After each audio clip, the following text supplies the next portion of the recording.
9월 19일 금요일 아침 우리가 함께 나눌 말씀은 역대하 5장 1절에서 14절까지 말씀입니다.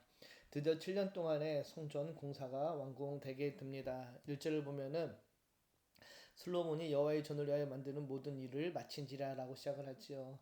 드디어 솔로몬의 성전이 완공됩니다. 여기서 마친지라라고 번역된 히브리어 샬렘은 완성되다, 끝나다, 평안하다, 형통하다는 뜻을 갖고 있는데요. 성전 공사가 완전히 완벽하게 끝났음을 알려줍니다. 또 이와 함께 이 성전으로 인해 평화가 깃들 것임을 시사하고 있는데요. 성전이 완공된 후 솔로몬은 그의 부친 다윗이 여호와께 드린 은과 금과 모든 기구를 성전 안 성물을 두는 곳간으로 옮기게 됩니다. 성전은 다윗과 솔로몬 그리고 백성들의 헌신의 합작품입니다. 특히 다윗이 바친 헌물의 양이 성전의 건축에 쓰고도 남을 정도로 많았음을 강조하며 역대기 기자는 다윗의 헌신을 강조하고 있습니다. 이렇게 성전의 모든 공사를 마치자 솔로몬 왕은 성전을 봉헌하며 그 첫 행사로 여호와의 언약궤를 옮기고자 합니다. 솔로몬은 언약궤 운반 준비를 위해 이스라엘 장로들과 모든 지파의 우두머리를 예루살렘으로 수집을 하게 되죠. 지금 언약궤는 다윗의 궁에 안치되어 있었는데요. 이제 그것을 하나님의 성전, 예루살렘 성전으로 옮기게 됩니다. 이 봉헌식은 이스라엘 민족에게 뜻깊은 역사적인 순간이 아닐 수 없었을 것입니다. 따라서 이스라엘 민족의 모든 지도자들과 백성의 대표자들이 모두 소집된 자리에서 성전 봉헌식은 성대히 거행되었던 것입니다. 그리고 성전 봉헌의 하이라이트인 법궤 운반과 지성소의 안치가 시작됩니다. 우사의 실수를 거울 삼아 규례대로 법궤를 옮기게 되는데요. 4절 보면 이렇게 이야기합니다. 이스라엘 장로들이 이름에 레위 사람들이 궤를 매니라. 모든 이스라엘 장로들이 도착하자 드디어 궤를 옮기는 의식이 시작됩니다. 먼저 레위 사람들이 언약궤를 메고 옮기게 되는데요. 민수기 4장 15절로 보면 이렇게 알려줍니다. 진영을 떠날 때 아론과 그의 아들들이 성소와 성소의 모든 기구 덮는 일을 마치거든 고앗 자손들이 와서 맬 것이니라. 언약궤는 결코 수레나 인간의 편의에 따라 옮겨줄 수 없고 반드시 하나님이 정하신 레위 사람들의 어깨에 메어져야 했습니다. 그 이유는 하나님께서 레위인들 특별히 고앗 자손들을 구별하여 궤를 메고 가도록 명령하셨기 때문입니다. 이는 하나님의 임재를 다루는 일에 있어서 인간의 임의와 편의가 개일될 수 없음을 보여줍니다. 신앙은 인간이 원하는 방식이 아니라 하나님이 정하신 방법대로 순종할 때 온전해집니다. 오늘날 우리의 예배 또한 우리의 방법이나 형식으로 꾸며내는 것이 아니라 하나님께서 원하시는 거룩한 순종 위에 세워져야 할 것입니다. 그리고 6절을 보면 이렇게 알려주죠. 솔로몬 왕과 그 앞에 모인 모든 이스라엘 회중이 귀 앞에서 양과 소로 제사를 드렸으니 그 수가 많아 기록할 수도 없고 쓸 수도 없었더라. 언약궤를 안치하며 솔로몬 왕과 백성들은 감사와 기쁨의 제사를 드리게 됩니다. 따라서 이때 희생제사는 단순한 정결만을 위한 예식이라기보다는 성전 낙성을 축하하는 기쁨의 잔치였을 것입니다. 언약궤 운반과 안치의 의식은 솔로몬이 선도하고 제사장이 주도하지만은 온 백성이 다 함께 참여하는 의식으로 거행되었습니다. 모든 지파의 지도자들, 장로들 그리고 이스라엘 회중까지 참여하는 성대한 장치였는데요. 유대 사가인 요세푸스는 법궤가 지성소에 안치되기까지 백성들이 노래하며 춤췄다라고 전합니다. 수를 셀 수 없을 정도의 재물은 인간의 계산을 넘어서는 헌신, 곧 하나님께 마땅히 드려야 할 경외심의 표현이라 할 수 있습니다. 오늘날 우리에게 이 말씀은 예배가 단순히 형식적 절차가 아니라 마음과 정성을 다하여 하나님께 드려지는 예배가 되어짐을 알려줍니다. 이렇게 성전의 언약궤를 무사히 옮기고 난 후에 역대기 기자는 언약궤 안에 무엇이 있는지를 설명하는데요. 10절을 보면은 궤 안에는 두 돌판에는 아무것도 없으니 이것은 이스라엘 자손이 애굽에서 나온 후 여호와께서 그들과 언약을 세우실 때 모세가 호렙에서 그 안에 넣은 것이더라.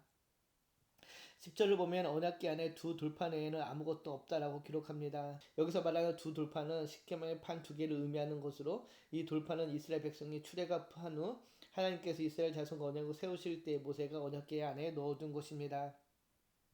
그런데 우리가 출애굽 여정을 통해 알 수 있듯이 궤 안에는 두 돌판에 만나를 담은 항아리와 아란의 쌍난 지팡이도 함께 보관되었습니다. 그런데 지금 궤를 옮기는 시점에는 언약궤 안에 오직 십계명이 새겨진 두 돌판만 남아 있었습니다. 무엇을 알려주나요? 언약궤 안에 있던 만나를 담았던 항아리와 아론의 지팡이는 사라졌지만은 하나님과 이스라엘 백성과의 언약의 핵심인 십계명은 변함없이 보존되고 있다는 사실입니다. 세상의 모든 것이 변하고 사라진다 하여도 하나님의 말씀은 영원합니다. 풀은 마르고 꽃은 시드나 하나님의 말씀은 영원할 것입니다. 오늘날 우리의 신앙의 중심에도 말씀이 있어야 함을 잊지 말아야 할 것입니다. 이렇게 언약궤가 안치되고 하나님의 구름으로 임재를 나타내심으로써 예루살렘 성전은 하나님의 공식적인 처소로 확증되어지게 됩니다. 먼저 11절에서 13절은 궤 안치 예식에서 제사장들과 레위인들이 맡은 역할과 섬김을 소개하는데요. 기존의 제사장들은 다윗이 정한 24 반열에 따라 직무를 수행했지만은 이날은 특별한 날이라 반열에 상관없이 모두가 예식에 참여하게 됩니다.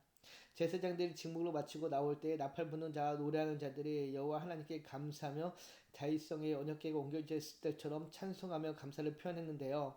찬양의 핵심은 여호와는 선하시도다 그의 인자심이 영원하도다 라는 고백이었습니다. 여기서 선하다로 번역된 히브리어 토브는 좋다, 선하다, 옳다라는 뜻입니다. 영어로 하면은 God is good이라고 표현할 수 있는데요. 이는 이스라엘 예배의 중심 주제이자 하나님의 성품에 대한 공동체적 신앙 고백이라 할 수 있습니다. 이 장면은 우리가 드리는 예배의 본질을 보여줍니다. 하늘을 향한 우리의 찬양은 우리의 마음과 함께 하나님의 선하심을 기뻐하며 찬양하는 믿음의 고백이어야 합니다. 따라서 우리의 찬양과 예배가 전심으로 하나님께 드려지는 믿음의 고백이 되어야 할 것입니다. 이렇게 이스라엘 백성들이 기뻐하는 모습에 하나님께서는 여호와의 전에 구름이 가득하게 하심으로써 응답하여 주십니다. 그 구름이 얼마나 가득했는지를 오늘 본문 마지막 절에 다음과 같이 표현합니다. 제사장들이 그 구름으로 말미암아 능히 서서 섬기지 못하였으니 이는 여호와의 영광이 하나님의 전에 가득함이었더라. 제사장들이 섬기지 못할 만큼 하나님의 영광의 구름이 성전에 충만하게 임하게 됩니다. 이는 출애굽기 40장에서 성막에 구름이 덮였을 때와 같은 사건으로 하나님께서 친히 그 집을 자기의 거처로 삼으셨음을 확증해 주는 것입니다. 하나님의 임재가 깃든 이 성전은 이제부터 하나님과 언약 백성 사이에 화목과 소통이 이루어지는 장소가 될 것입니다. 오늘 본문은 성전 봉헌의 중심 사건인 언약궤 안치와 하나님의 임재를 보여줍니다. 그리고 그 언약궤 안에 두 돌파만이 남아있다라는 것은 하나님의 말씀이 우리의 삶의 중심이 됨을 알려줍니다. 오늘 이 본문을 통하여서 우리의 예배와 신앙의 본질을 다시 한번 돌아보며 우리의 삶의 중심이 하나님의 말씀으로 살아가는 삶이 되기를 주님의 이름으로 축복합니다. 오늘 말씀을 돌아보며 두 가지를 생각해 봅시다. 나는 일상의 바쁨 속에서도 하나님의 임재를 경험하고자 하는 갈망을 갖고 있는지요? 아니면 나의 예배와 신앙의 습관이 되었는지를 돌아봅시다. 또 나의 삶 속에서 말씀 중심의 삶을 살고 있는지 나의 삶의 모습들을 돌아보는 오늘 하루 되기를 주님의 이름으로 축복합니다. 기도합니다. 참 좋으신 하나님 감사합니다. 오늘 말씀을 통하여서 하나님의 언약과 임재의 중요성을 깨닫게 하시니 감사드립니다.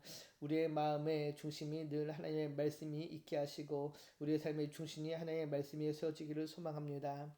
바쁜 일상 속에서도 하나님의 임재를 경험하며 갈망하며 하나님의 말씀대로 순종하며 살아가는 삶의 자가 되기를 소망하며 우리를 권하신 예수님의 이름으로 감사하며 기도드립니다. 아멘.